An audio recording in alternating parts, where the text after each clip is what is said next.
right, ladies and gentlemen, once again, welcome to the 5th edition of the Say What, Speak and Serve Initiative National Debate Competition that is running under the theme Nurturing Ideas for a Healthier Society Through Debate. It is all systems go. Many thanks to our main supporting partner, the Swedish Embassy in Zimbabwe.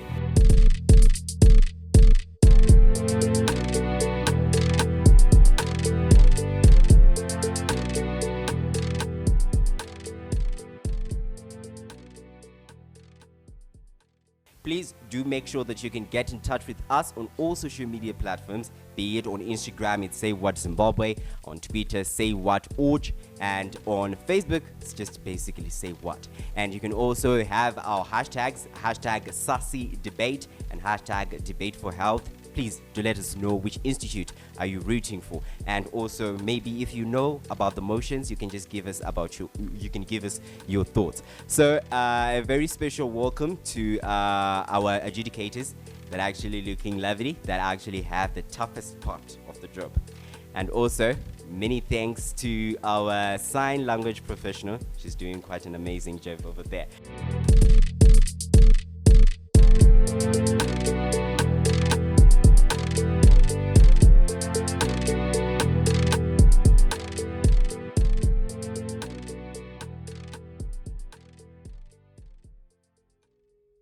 All right, so right now, the institutions that I have right here with me are Mutare Polytechnic, we have got Morgenstern Teachers College, University of Zimbabwe, and Women's University of Africa.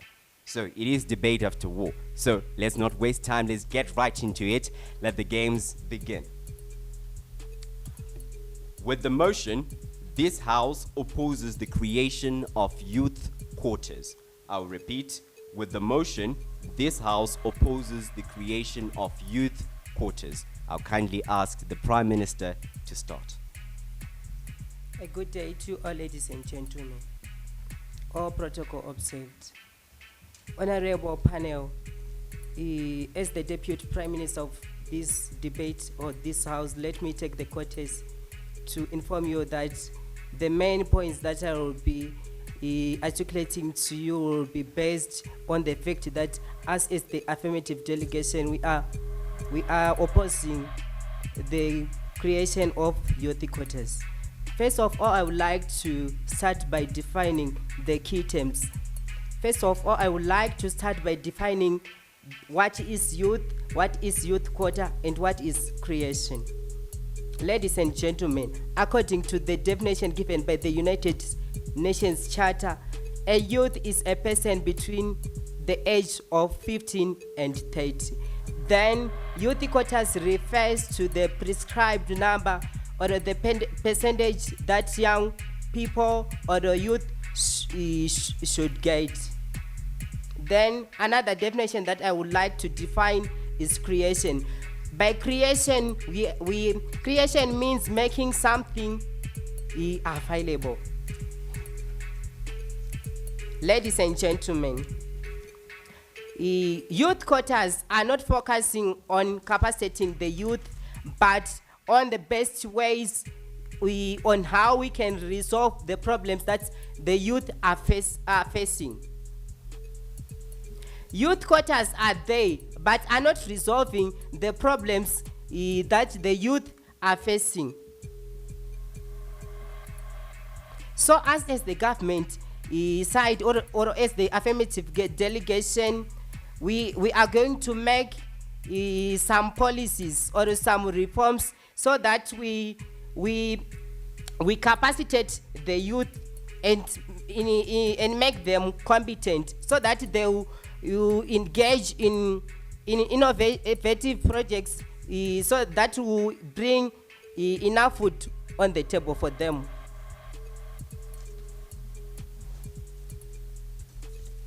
Ladies and gentlemen, why we are opposing the creation of youth quotas? First of all, I would like you to take into account the issue that these youth, they lack experience. They are not patriotic at all. Once they are given the funds, you are going to see that some of them misuse them, buying drugs, and they are not willing to reimburse those funds that are going to be in form of monetary or in form of equipments. They just take it for granted, not knowing that they have to reimburse those funds for other youth so that they can also benefit. How can we capacitate someone who walk in a street naked? They are not exemplary at all. They are not role models. They contribute to moral decadence.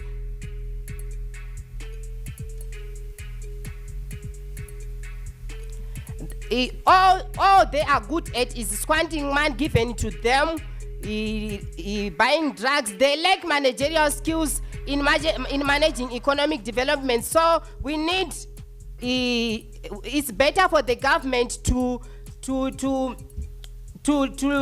capacitate other people. Remember, 67% of the people are the majority voters. With this, I thank you. Thank you so much. That was the Prime Minister representing Morgenstern Teachers College. Now I'll call upon the Leader of Opposition. The youths walking in the streets naked is the example of the intergenerational changes that are happening within the generations that exist today, which is why we're talking about quota systems. We're not talking about quota systems to solve the misuse of funds or any other problem that we didn't really get from opening government. What we're trying to do is we're trying to solve the problems that I'm going to list to you. For starters, I'm going to try to address the fact that at the end of the day, the major problem that we're facing within the systems that already exist in democracy is that there is a lot of ageism that exists there. Not only ageism, but there is this idea that the youth are not exemplary and they're not supposed to be role models. The idea there is just that there is a conservative background that is riling up and judging the youth that exists today in relation to any conservative idea that has existed before them. I'm going to explain to you 4 stages of why we think that there's a problem that we're going to solve on our case, and why we think that we don't necessarily oppose the creation of youth quotas. We're going to talk to you about exactly how the democratic systems that exist in the world, right? Before we come back to Zimbabwe, the democratic systems that exist in the world only have a human tendency to be favoring the older generation. I'll talk to you about this. The parliaments and every system that exists for a short time. It means that we have a short elective process. The short elective process that exists means that a minister wants to do something within the 5 years in order to prove that they have been good in their office. In order to do this, it means they're only going to solve problems that exist in the short term, because those are the problems that are going to make an active impact, that people can see that this office has been doing work. Now, I'm telling you that because of the democratic systems that we have, it means not only offices are they going to favor the older generations, but they are also going to make sure that in order to keep the post that they have, they are going to align problems that they can solve now. We think that the policies that are made are a reflection of society, and the society that exists now within its numbers, and how the importance of elderly people has been exaggerated, means at the end of the day, policies made are only made in favor of one generation. We think that the problem that exists here, it means that at the end of the day, we're having the older generation in more representation, one.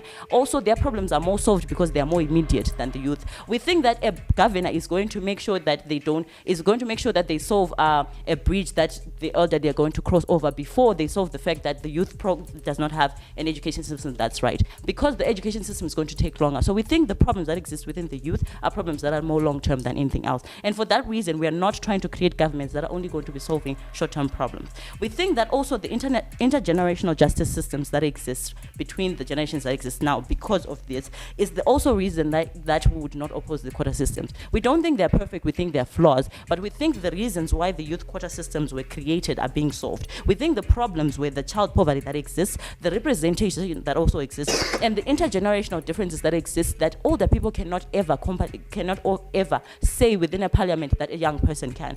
We think that representation on its own and that particular setting of a quota system not only allows them to be guided through to not misuse the money that you claim they're using, but also it's not a system where they're going to be on their own. We think that what we want is a buy-in from the population that already exists, and the youth quota systems are doing exactly this, which is what they were meant to do. So not only can this house not oppose this house can only oppose if the harms are going to be greater than anything that we want, than the benefit, as well as not even regret it, because we think that the purpose of the creation of youth quota systems is being served. And at this point, we've never been proud to propose.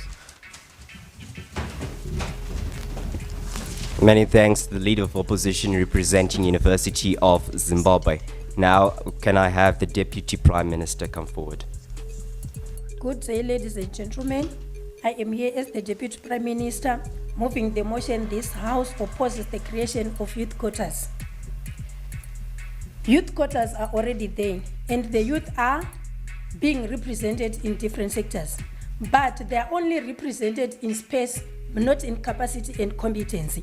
So, as a government, we need to find solutions to this representation of space. We need to find solutions so that the youth are going to be represented in capacity and competency. Youth quota system does not reflect democratic reality. For instance, in parliament, you would find that the youth are given 5 seats and the rest are of the old age. So we want reality on democracy. We want reality on democracy of the youth. The youth must be represented in reality. And the youth quota system thinks that the youth are all the same, but we have the disabled in that group.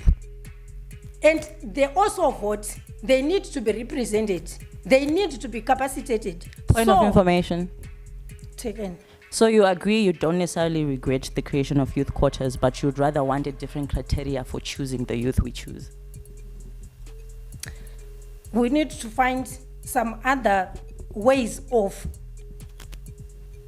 representing the youth, because the youth quotas are not fulfilling the objective. Would find that in politics, if you are not linked to someone who is in the big wigs, you cannot be in the parliament. And when they are in the parliament, they do not represent youth in capacity, because they will be continuously oppressed by the old people. They will not change the police decision making. So we need to, as a government, we need to find solutions. We need to find ways or policies that will capacitate the youth in the decision making and in different sectors in the government. And it also creates grudges among the youth, because those who are representing the youth, they are continuously oppressed. 1, 2, they end up focusing on personal interest instead of focusing on the interest of their constituents, which will make the youth split instead of uniting and have one voice. So, quota system does not have enough inclusivity of the youth. So, as the Deputy Prime Minister, I stand to say the creation of youth quotas does not signify the importance of the youth in the representation, because they are not capacitated, because they are not fully equipped in politics, social, economic, or cultural forms. We need to empower youth politically, economically, socially, and cultural, so that they can be represented in capacity and competence. I thank you. Thank you so much, Madam Speaker. Coming up next is the Deputy Leader of Opposition.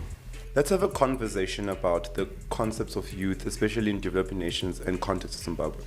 The first thing in that guides this conversation is how, when you talk of the youth quota, mainly when you look at what's been happening in the country, you notice that Parliament recently introduced and implemented a 10% quota system in Parliament, meaning that in the next upcoming Parliament, we'll have 10% youth seats that are going to be allocated. We need to understand something that's important in this conversation that we're going to have. Firstly, the system is not perfect. Quota systems have never been perfect, they never will, and no system of democratic change is ever perfect. However, we then need to have a conversation about, even with its imperfections, is it doing enough good, and is there enough reason for us to oppose it? We only oppose something when we think that it's bringing in an inherent harm. We think that's what government needs to prove. Firstly, in a space where democratic justice is lacking, how do you penetrate that space? In an instance whereby people are not being given opportunities, people don't get any fair chance, we think, yes, we would love it if people are selected on merit and they are voted in and all those things. But in an instance where that just doesn't exist, we think, therefore, people need to be shoehorned in certain situations. Where it's like pushing a person into the deep end and hoping and making them swim. There are certain instances whereby if you try certain lessons and we failed, we think, therefore, pushing people into that particular instance and making them, enforcing them to be, one, appreciated by their peers, but also work hard. We think that's important for penetrating any space, which is what quota systems do. For example, like quota systems whereby you're saying that a class needs to have 50-50 students. Even if some end up not getting enough points, you find that if, like, okay, so example, I'll give example of universities. Universities are a lesser point requirement for girls when they enter. But you find that when the girls enter that university, they more often than not do better than the boys or as good as the boys. So we think that quota systems are a tool of change that allow people to enter a space which they otherwise were not occupying. That's number one. Number two, we also need to understand what a quota system does, not just in effect and practical effectiveness, but also in terms of psychological effectiveness of the quota system. What a quota system does is that there's a feeling of apathy and marginalization that young people are feeling. As young people, we're feeling that we're not appreciated, our issues don't matter. So when we see Parliament pushing bills and tables that actively benefit us, even though they may not benefit me directly, I can see that there's a shift in government to prioritizing and caring about the needs of the youth, which they can then motivate and inspire youth to do more because they feel like their government and they have the support of their government and parliament. We think that even if it doesn't work in effectiveness, we think that the psychological boost in and within itself is something that is very, very important. But also I think that the idea of quota system brings in a bigger conversation about youth and creates a sharpening of ideas. Look, when it comes to building bigger ideas, all it takes is a spark. So we think this quota system idea, even if it then fails later on, we think it creates a bigger conversation. I mean, look at right now, we're having a conversation about it. It's a bigger conversation about it because someone dared to try something new. So we think that the bigger conversation that this youth quota system is will bring up better and smarter ideas on how to bring in youth integration in terms of anything else in society. But also they talk about how, no, we don't feel that this is a democratic space and how it's not doing enough. I do agree, quota systems don't do enough. Nothing ever does enough, but I think it's a step in the right direction. But also your burden will not prove that they don't do enough. You're supposed to prove how they were detrimental and why there is need to oppose them. Not doing enough is not enough for you to make as an argument. But also, let's summarize the debate and show you why opposition bench is the only team that wins today's debate. Number one, we tell you that the quota systems work in instances whereby the normal and the usual route to getting that democratic change is not there and it's being blocked, meaning that people need to be shoehorned and need to be forced and penetrate into those spaces, and once they do so, they have a higher ability to shine. That's number one. But number two, we told you about how it's important to have young people deciding in terms of the future, but also the psychological boost that it has in terms of society. We've never to oppose. Thank you. Thank you so much. So that was the opening government and the opening opposition. So please do engage with us. Tell us about what you think about the motion and do the hashtag SASI debate, hashtag debate for health. Coming up next will be the Women's University of Africa and Mutare Polytechnic, as they are the closing government and closing opposition. So right now, stay tuned. We'll be back in a short break. Yeehaw!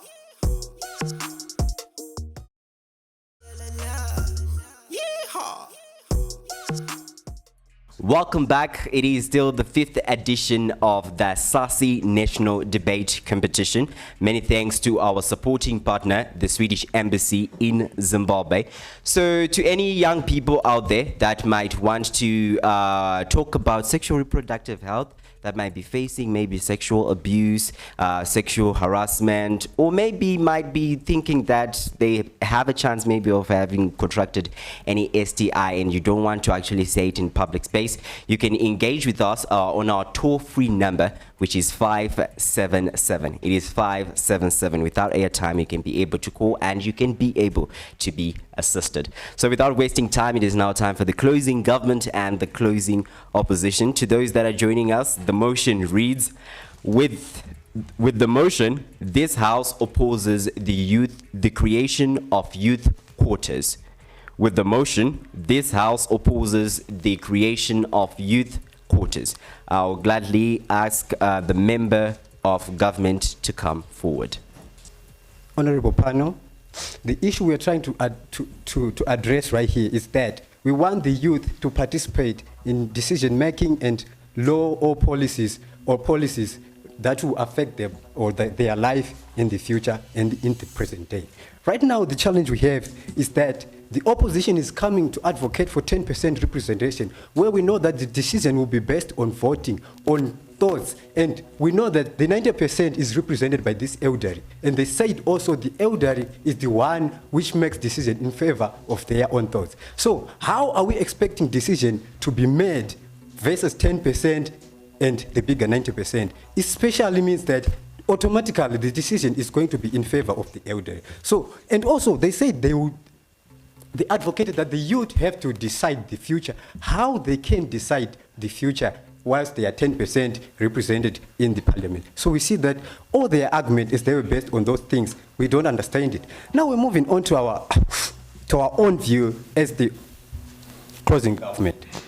We really understand that around 2013, when the constitution was revised, the government implemented the system of meaningful youth participation.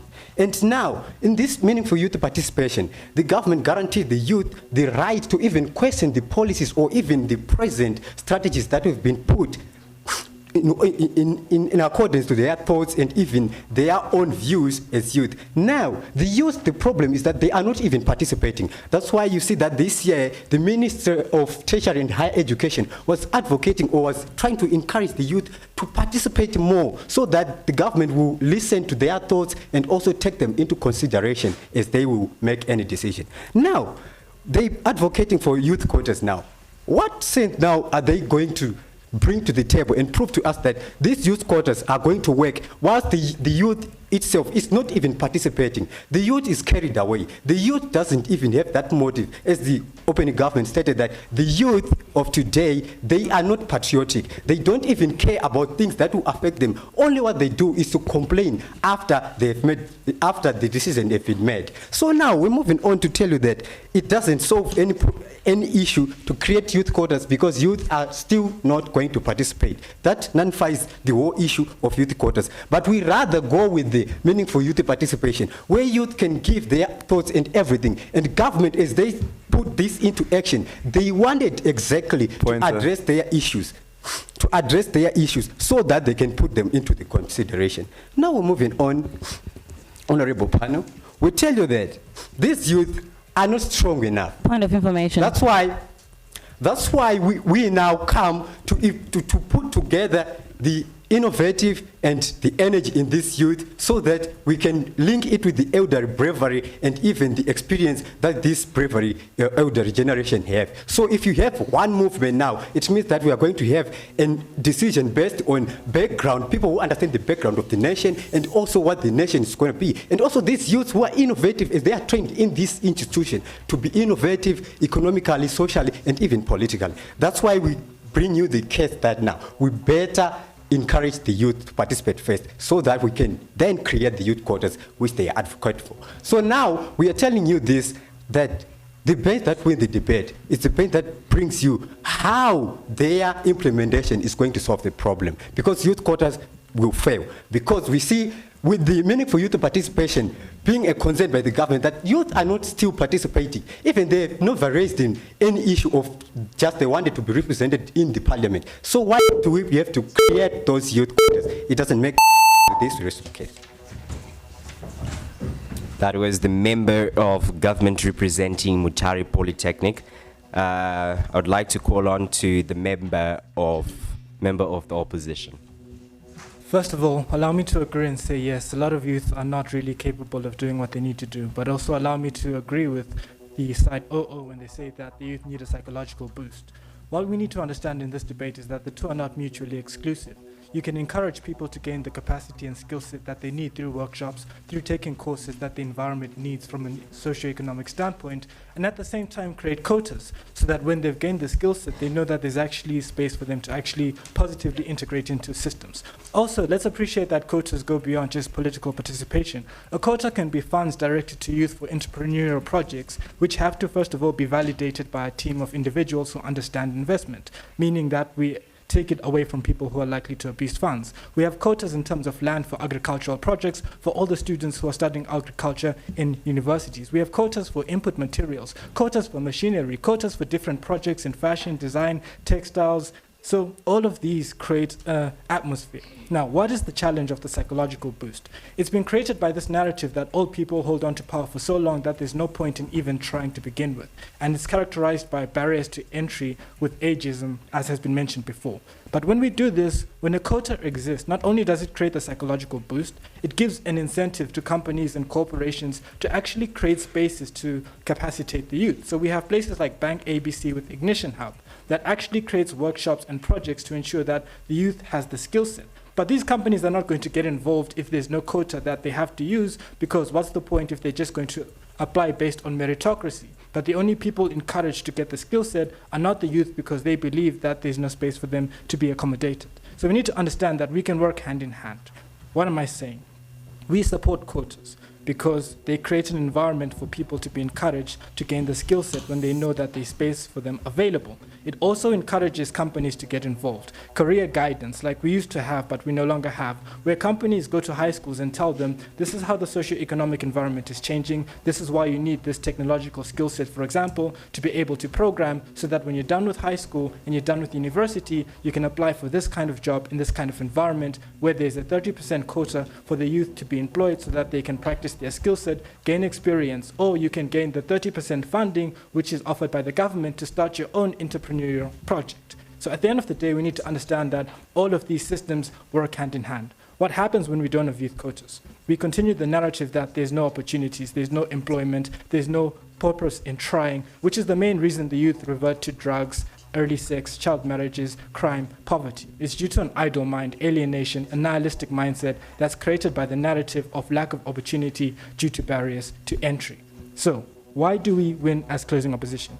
We further analyze with the analytics on the narrative that has created the psychological redundancy. We show you how with quotas, we not only incentivize the youth, but we incentivize corporations and other ministries to actively get involved, to build the skill set, so that even after the youth now have the skills, because it's false to assume the reason we're not involved is because we don't have the skill set. Many young people have skills, they just don't have opportunities.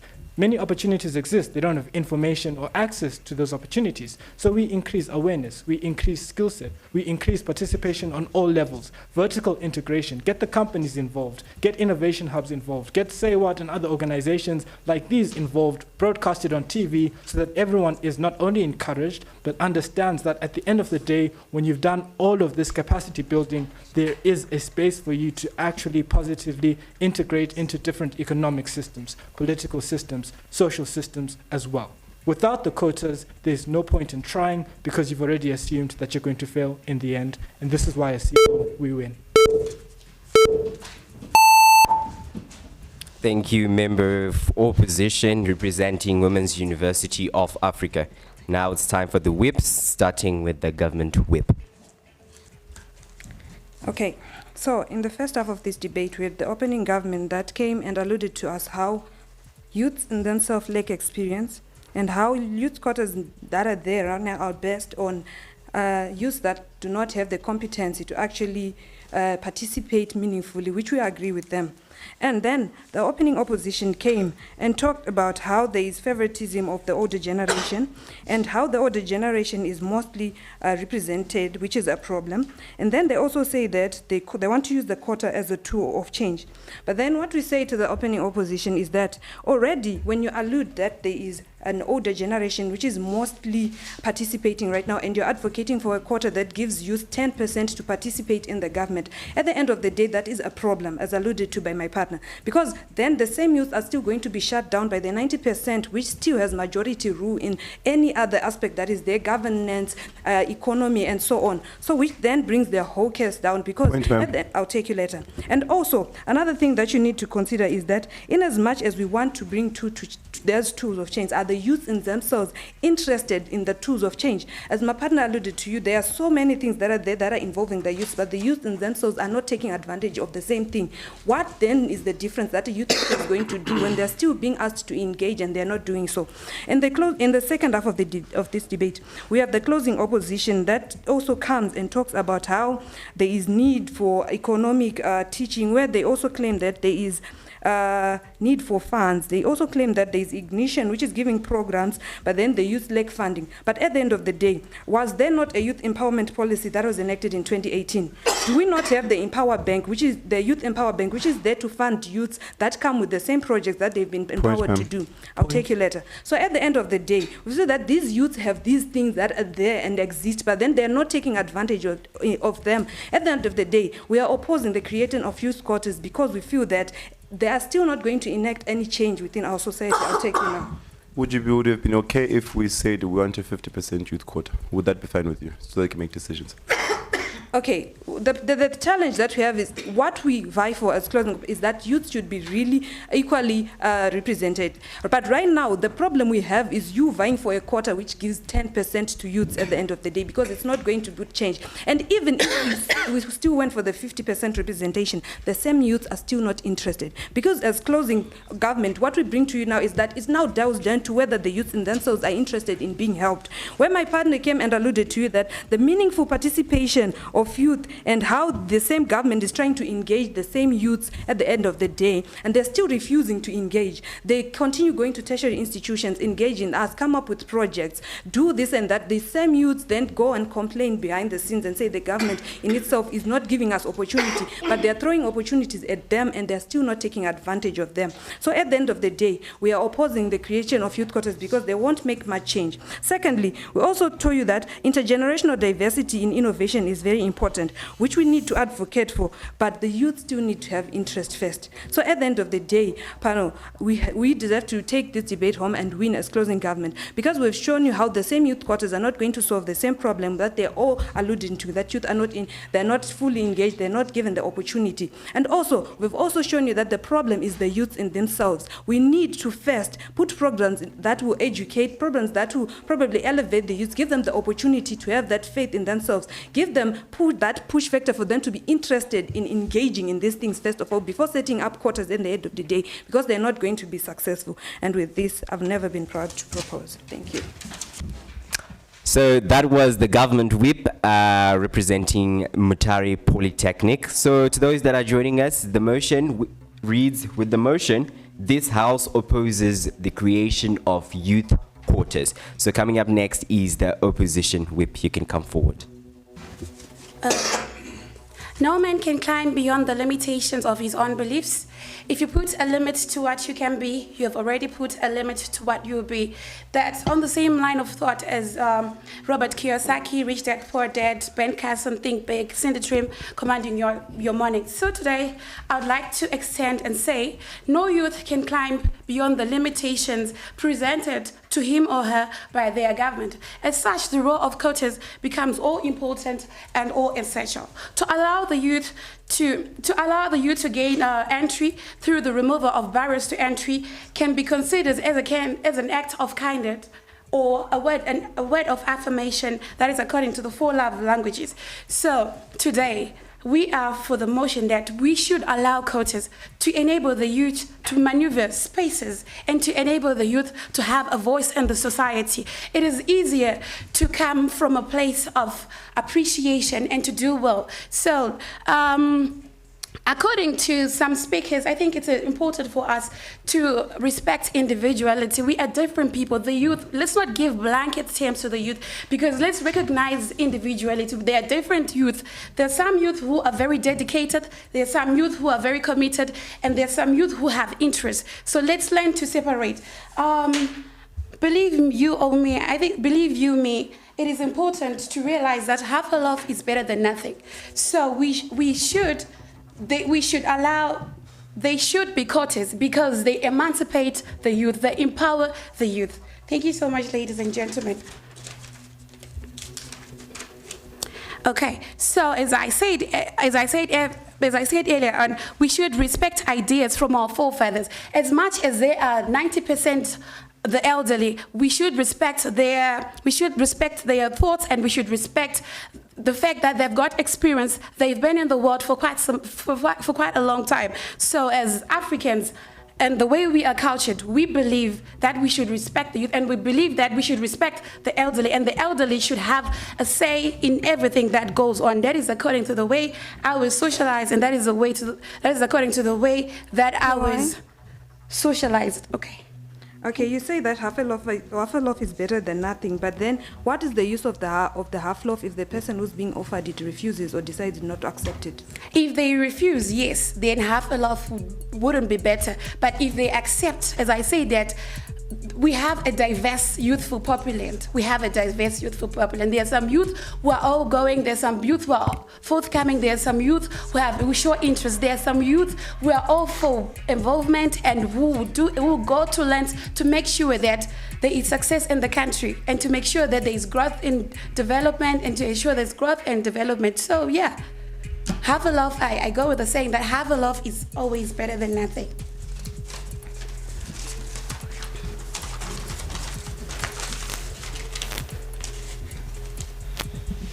As a government, we believe in sustainability.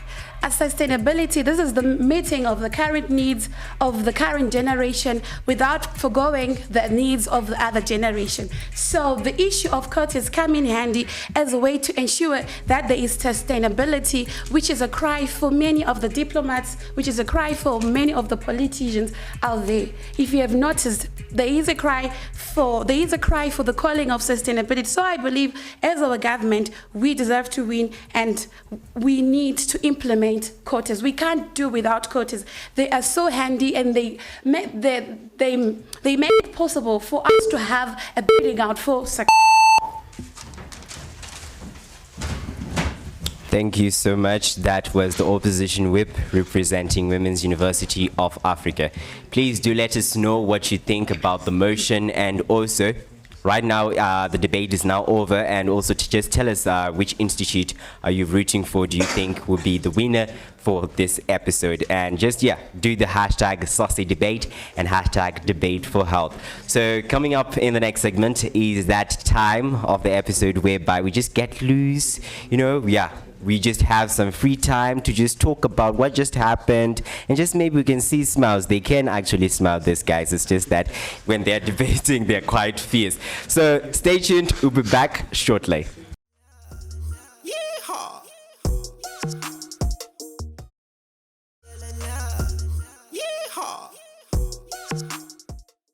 Welcome back. It is still the Say What SASI debate competition.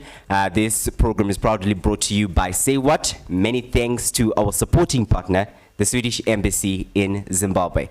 So in this segment, it is called the Get to Know Your Partner Round 3. How well do you know your partner, even you who are watching at home? You actually sometimes think that you know them, but it turns out you don't. So I'm just going to ask some of the contestants to just swap. Let's say Ebenezer. Can you come? No, Carol. Can you come over here? Can you just like do this? Okay. And you? What's the name? The lids. Yeah, can you exchange with my brother over there? This smiling is just not really tough. It's not something. It's not something that's tough. So, do you really know your partners? No. Carol, no. Do you know Ebenezer? Yeah. Really that much? Yeah. All right, Dalit, do you know her? I think we need couples counseling. What? All right. So, I think we'll start with, who's the first one? All right. We start with you, ma'am, over there. The question is for everyone. All right. Put out the question, they're all right. Oh, they're all right. Yes. All right. So we'll start with the first question is, what is your partner's date of birth?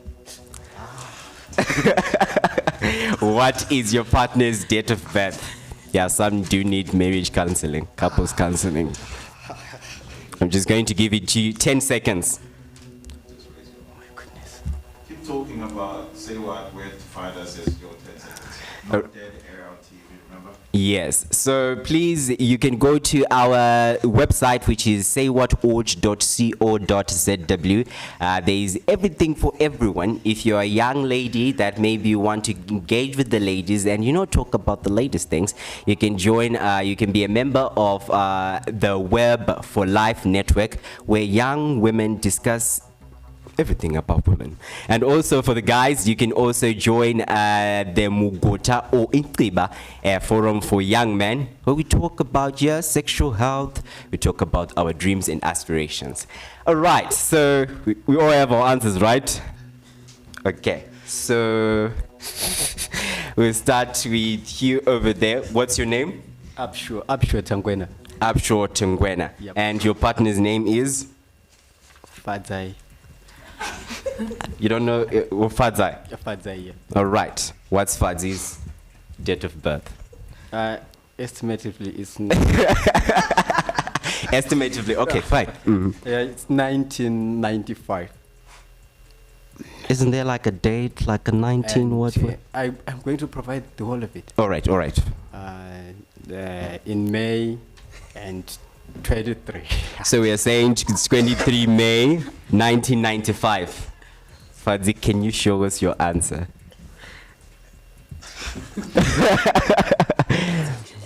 It's so wrong, like. Did he do it? No, it's wrong. Far? Is it far? Is it that far? No, it's close. It's All right. actually 94. Unfortunately. All right, ma'am over there.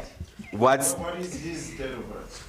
He's Yeah. Until she also Oh, we writes saw we down. swap. Yes, All right, that's all the right. whole point. But let's do a quick snap again. Come on, guys, TV. 1998 October. Wow. Did she get it right? On the year she got it right, but What's your date of birth? my date of birth is 1998, 29 May. But you were close. You were close. Dalit, what did you write? I wrote May. As for the year, she'll never unveil her age. Oh. What's your age, ma'am? Yeah, the date of birth. My date of birth? Yes. 3 February. But Yeah, 3 February. the year never. You And never. He always say, never. Never. And for his date of birth, what did you write? 6 September 2000. I'm a 2000. Yeah, 6 September 2000. Delete. Is she right? I'm not a 2000. I was born in November. I'm close. And it's not 2000, it's 90s.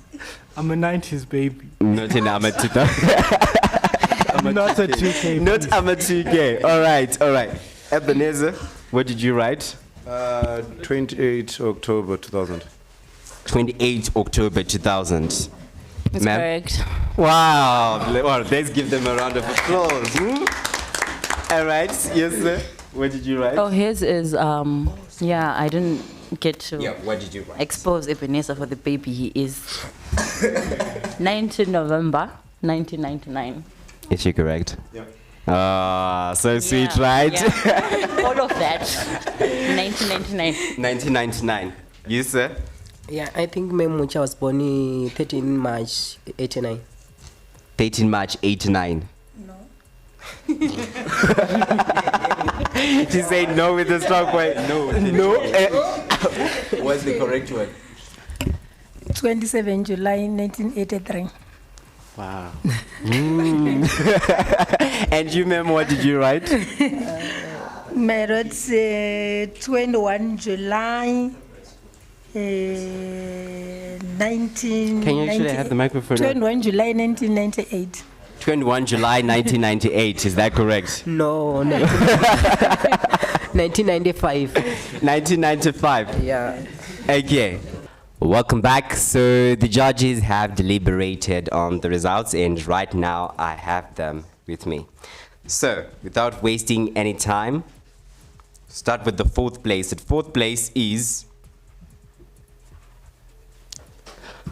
Morgenster Teachers College. Morgenster Teachers College. Third place, Mutare Polytechnic. Mutare Polytechnic. And the first place goes to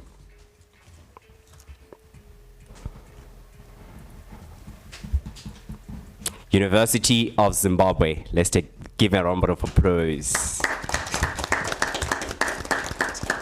All right, so not really sure if maybe some will see them to the semi-finals, maybe some, I'm not really sure. But otherwise, thank you so much, guys, and wish you all the best. So from us at Say What and me as your debate master, Tender Prince Chitenene, thank you so much and goodbye. Even Mandela had a dream. EMP is a dream. You better get up and work, work.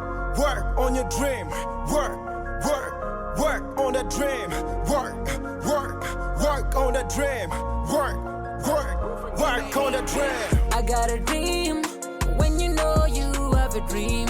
Work, work, work. I got a dream.